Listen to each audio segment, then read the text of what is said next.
Assalamualaikum warahmatullahi wabarakatuh. Selamat pagi menjelang siang. Salam sejahtera untuk kita semua. Pada rekan-rekan semuanya, kita belajar hukum kembali. Pada video sebelumnya kita membahas pengelompokan hukum menurut bentuknya, pengelompokan hukum menurut fungsinya, pengelompokan hukum menurut waktunya. Kemudian pada video kali ini kita akan membahas pengelompokan hukum menurut isinya. Jadi pengelompokan hukum menurut isinya dibagi menjadi dua. Yang pertama hukum privat, yang kedua hukum publik. Apa yang dimaksud dengan hukum privat? Hukum privat adalah hukum yang mengatur hubungan antara orang dengan perseorangan, menitik beratkan kepada kepentingan perorangan atau kepentingan pribadi, disebut juga hukum sipil.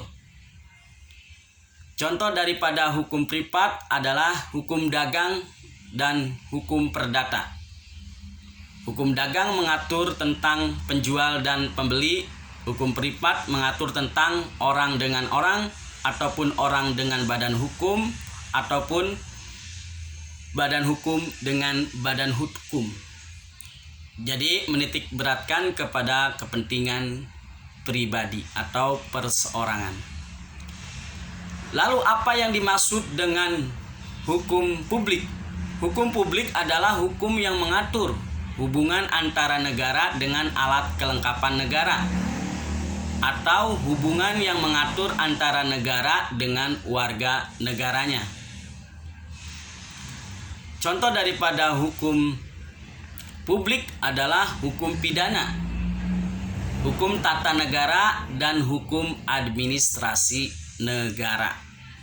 Jadi sudah jelas hukum pidana mengatur antara negara dengan warga negara. Contohnya misalnya kasus pembunuhan, maka itu berkaitan dengan negara. Apabila ada pembunuhan, maka negara harus menghukumnya.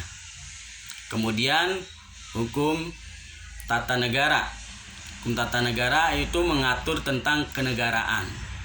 Kemudian administrasi negara berarti mengatur tentang keadministrasian negara.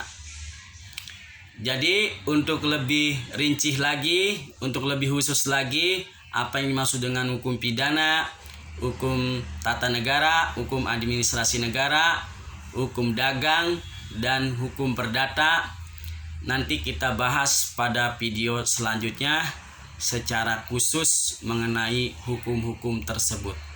Jadi tetap semangat belajar hukum, tidak ada kata terlambat.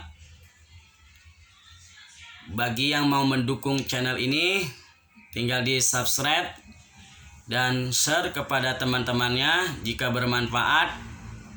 Like, komen apabila ada yang mau bertanya tentang masalah hukum, bisa ditanyakan.